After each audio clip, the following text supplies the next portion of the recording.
Alright, what's up everyone? So, I know it's been a while, but I'm finally going to do my next video here about one of my other dates. It's a crazy, I guess you can call it a short-term relationship. It's a Tinder meetup I had with a girl. I don't know, how long has it been now?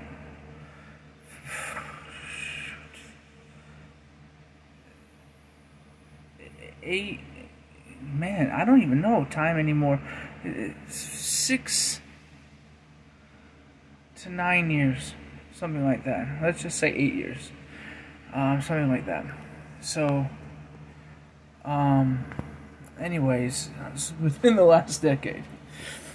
But anyhow, this was the only girl I ever met off of Tinder, and it is a doozy.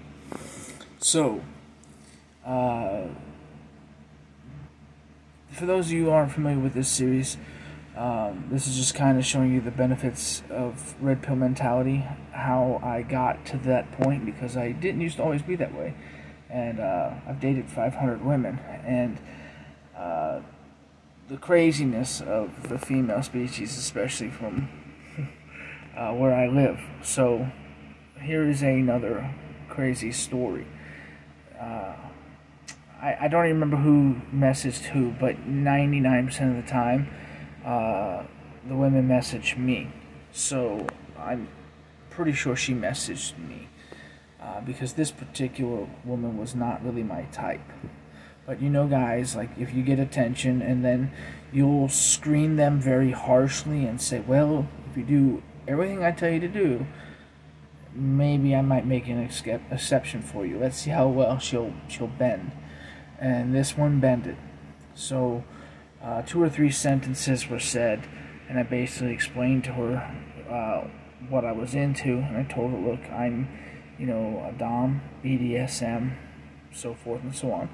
And she was like, yes, outstanding, this is what I want. And I was like, okay, but like, it's got to be like this way, and so forth and so on. She was like, anything you say, anything you want. She was like, matter of fact, I'm gonna one-up you.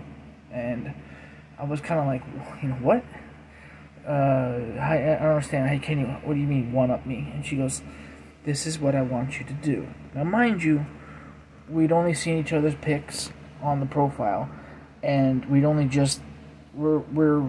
talking for 5 to 10 minutes, like 5-6 messages. So this is basically like going up to a stranger and shaking hands, saying, hi, my name is so-and-so. Hi, my name is so-and-so. By the way, I like sex. Oh, I like sex too. What kind of sex do you like? I like this kind of sex. And then the other person goes, well, this is what I want you to do with me. And then the next words out of their mouth were, I want you to come into my apartment. I will leave the door unlocked, and I will be in my room. I want you to walk into my room, and I want you to just take me and do anything you want to me. Now, you haven't seen me in person. I could be catfish for all you know. Maybe I'm not even the person that's on my profile. You're gonna trust a stranger with your door unlocked. Let me come in, tie you down, gag you up, blindfold you, and grape you. That's what she wanted. She had grape fantasy. She wanted me to just brutally do anything I wanted to her. And I mean anything. I don't understand, I'm on YouTube and I have to, but you get the point. This set off alarm bells in my head, because I was like, okay, I knew that we were both here. It's Tinder. Like, I get the deal. You want to hook up, but you are another animal. You're almost a dangerous beast.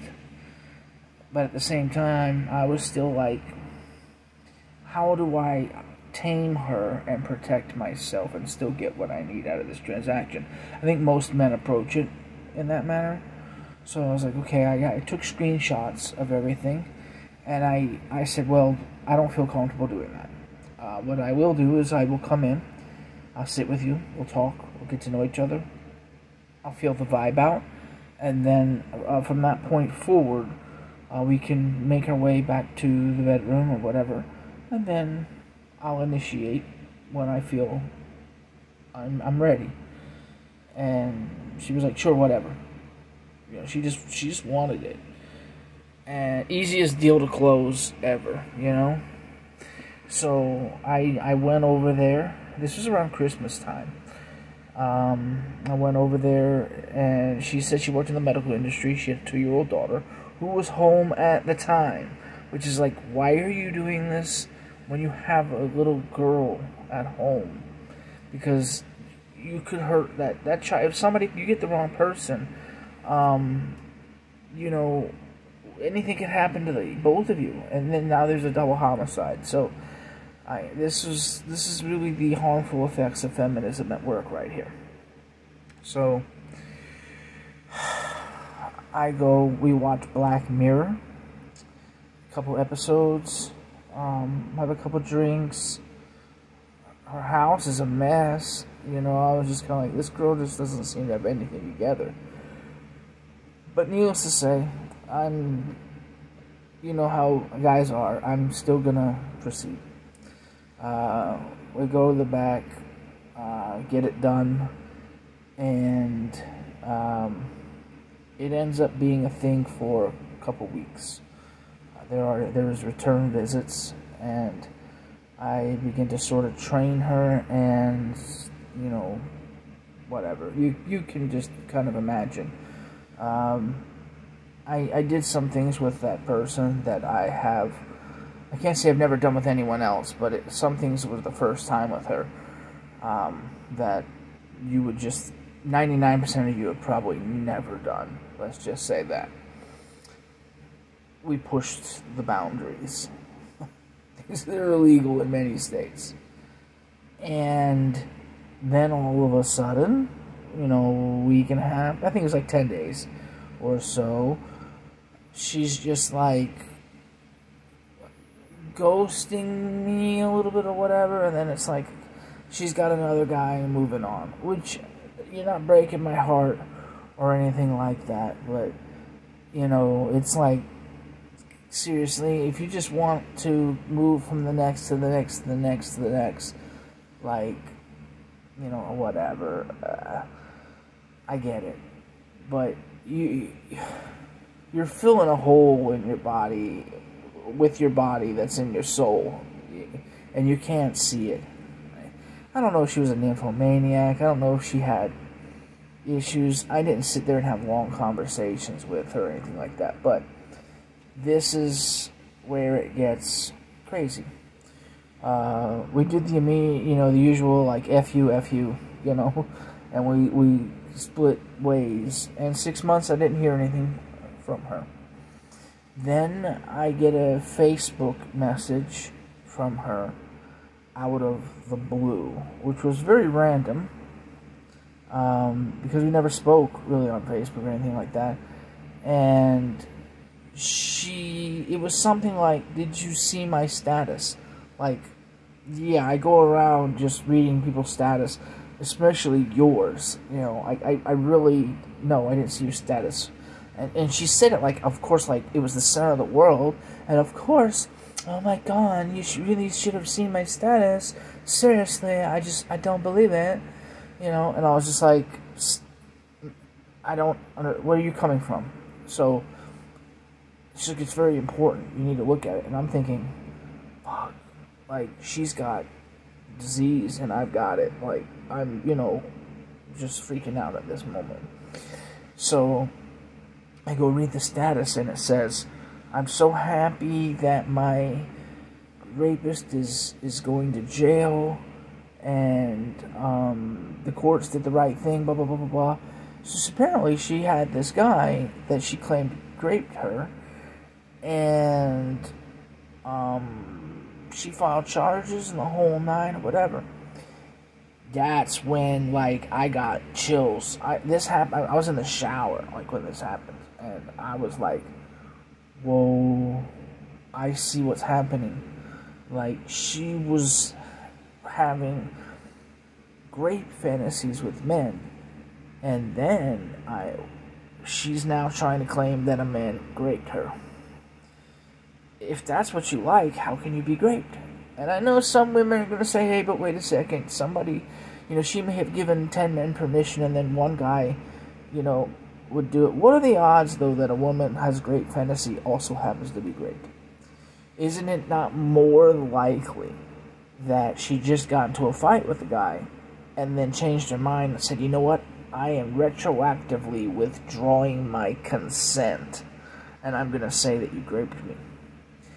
Because especially the things that this woman is into, you're going to have marks and all kinds of stuff. And it made me go, I'm so glad I kept receipts, and I have my screenshots and everything like that.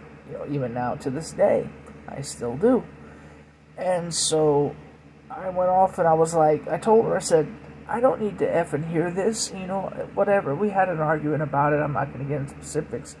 But, so she went off on me, and I saw on her Facebook page that there was a whole bunch of just female support, like, you go girl, you get it, yeah. And I took every one of those women, and I sent them all the screenshots of where she told me to grape her. To every one of those women. I messaged them individually, and I said, you don't know your friend. This is what she does. That guy is innocent, and you should be ashamed of yourself for just believing him.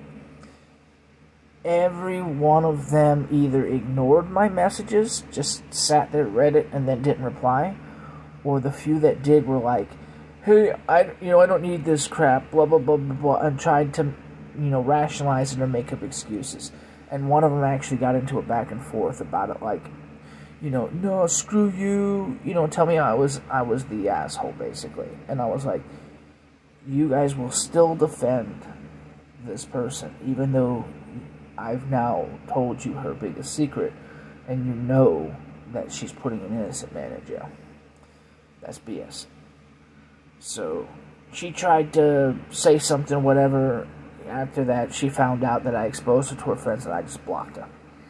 So, and I knew she couldn't do anything to me, because now she knew I had the receipts, too.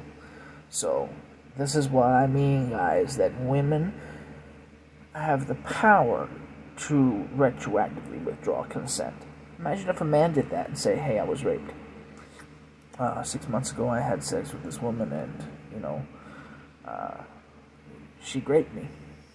So, do you think that would even be possible? Would it work? Would we go back 10, 20, 30 years? Would the legal system take us seriously? No, not at all. Because we're not seen equal in the eyes of the law. Women have the privilege to get away with that, but they claim that they are victims. They claim that we, as men, have privilege, but we are not. We are lesser than. So, the double standard exists in society where women have all the power, men do not, but women still fight as if they are from underneath when they are really on top. And that allows men who are on the bottom to get pushed further down. And men are getting sick and tired of it. And this is why I have joined the red pill movement. I've always been a part of it, but I did not know it was called red pill until I stumbled on some videos, and then I realized, oh, there's a name for it in the community. I'm definitely going to be speaking out, because for the last 20 years, I was just telling people, don't get married. It's the last legal form of slavery.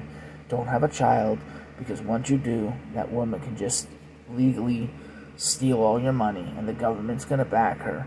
And then if there's something happens, you get disabled, or there's a economic downturn, or something, a recession, whatever, you lose your job, they're going to throw you in prison for something that's not your fault.